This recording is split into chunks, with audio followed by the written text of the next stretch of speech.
बहुजन समाज की हर खबर पाने के लिए सब्सक्राइब करें अम्बेडकर पीपल्स वॉइस और बेल आइकन दबाएं। लाल जी ने बोला, पिछले कुछ समय से हमारे कुछ साथी विधायक दिल्ली में आए हुए थे और हम लोगों के सरकार के और संगठन के कई सारे ऐसे मुद्दे थे जिसको हम रेखांकित करना चाहते थे। और मैंने जो इशू उठाया था, चाहे वो देशद्रोह का मुकदमा एसओजी वाला हो या हमें काम करने का जो तरीका था उसमें जो आपत्तियां थी, उन सब के बारे में हमने बताया। और मैंने शुरू से इस बात को कहा कि जो मुद्दे हैं वो सैद्धांतिक हैं और मुझे लगता था कि पार्टी के हित में उन बातों को उठाना बहुत ज़रूरी था। अपनी बात हम लोगों ने रखी। इस पूरे प्रकरण के दौरान बहुत सी बातें कही गई, चलाई गई और बहुत कुछ मुझे भी सुनने को मिला। व्यक्तिगत रूप से कुछ ऐसी बातें बोली गई जो मैं समझता हूँ मुझे भी आश्चर्य उन बातों पर हुआ, लेकिन मुझे लगा कि संयम और विनम्रता हमेशा बनाए रखनी चाहिए। राजनीति में व्यक्तिगत दुर्भावना की कोई जगह नहीं है। हम लोगों ने, सभी लोगों ने मिलकर 5 साल तक मेहनत कर राजस्थान में कांग्रेस की सरकार बनाई थी और उस सरकार में हम सब भागीदार हैं। लेकिन जब मुझे लगा कि इन बातों में जहां पर मुझे आपत्तियां थीं या जहां पर मुझे लगा कि अपनी बात रखना बहुत ज़रूरी है, तो कांग्रेस के समक्ष मैंने उस बात को रखा।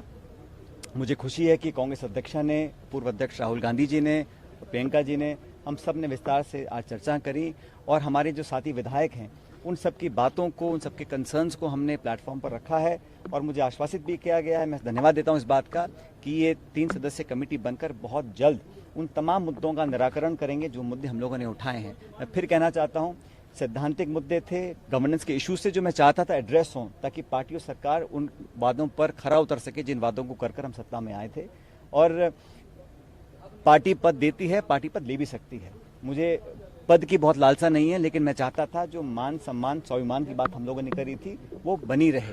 राजनीति में आज 18-20 साल से मैंने जो योगदान दिया है व्यक्तिगत रूप से पार्टी के प्रति, पार्टी भी बात को जानती है और हमने हमेशा कोशिश करी है कि जिन लोगों ने मेहनत कर इस सरकार का निर्माण किया है उन लोगों की हिस्सेदारी, भागीदारी सुनिश्चित की जाए। मुझे खुशी है कि कांग्रेस अध्यक्षा जी ने आज जो कमेटी का गठन किया है और ये बात भी जैसे वेणुगोपाल जी ने कहा कि समयबद्ध तरीके से इन सब बातों को सुनकर इसका अच्छा निराकरण किया जाएगा। मैं समझता हूं ये एक स्वागत योग्य कदम है।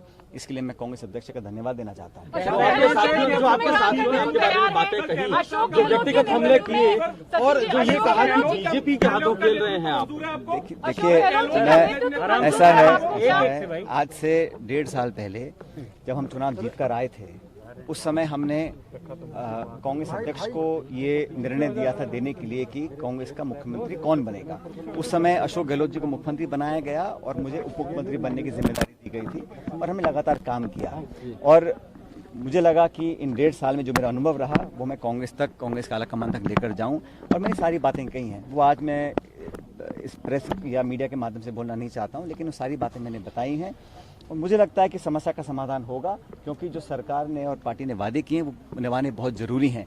और मैंने कभी भी सुन लीजिए, हमने कभी भी इस प्रकार की भावना या भाषा या आचरण का उपयोग नहीं किया जो हमारे योग्य नहीं है। और मैं आज भी इस बात पर कायम हूँ कि हम लोगों ने हमेशा एक दूसरे का सम्मान भी किया है, लेकिन पार्टी और सरकार के जो हित में था उसको हमने रखा है। और जितना भी लोग कुछ भी कहें, ये बात सच है कि हम लोग कांग्रेस पार्टी के न सिर्फ सिंबल पर जीत कर आए, लेकिन कांग्रेस पार्टी का काम कर हम सत्ता में आए थे और आज हमारी जवाबदेही बनती है कि हम कैसे उन वादों को पूरा करें।